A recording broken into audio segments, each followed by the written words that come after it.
right, we're asking you in our question of the day, what are your thoughts on reports that power utility Eskom plans to ask government for a 100 billion rand debt relief intervention? What are your thoughts on that? Of course, Eskom's debt is massive.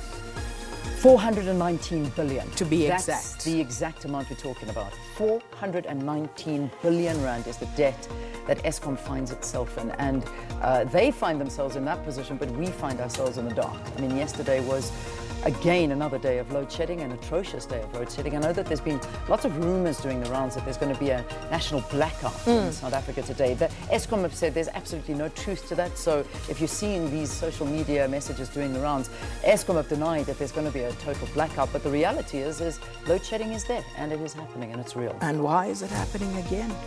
What is the cause? Twenty Pi is going to come in today. Yeah, but 20, I suppose, will focus more on the economic side of things. But of course, we did invite Eskom. We just need to put that out there.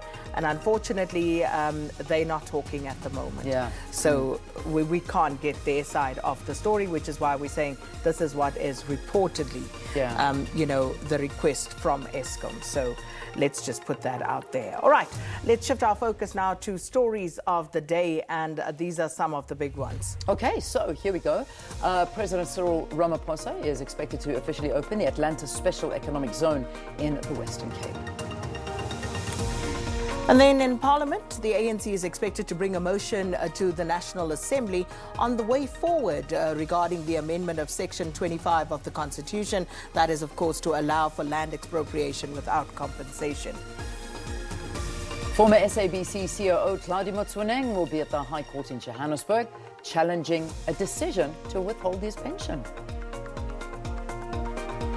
Okay, those are your big stories, and let's look at Twitter and the trending stories for today.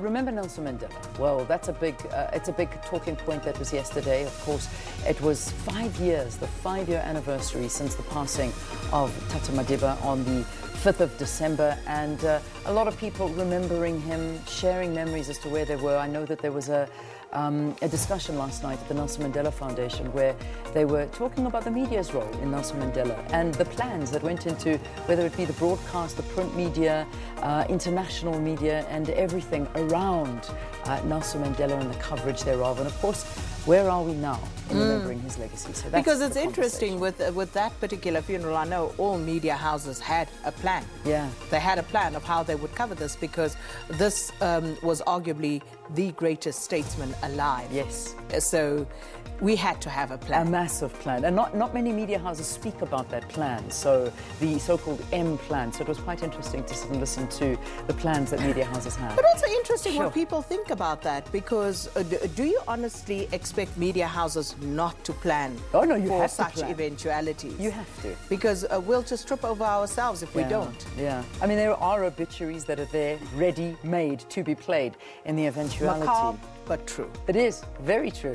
Okay, and talking about funerals, George H.W. Bush funeral, that was yesterday. It was massive, and lots of the attention was focused on this solemn occasion.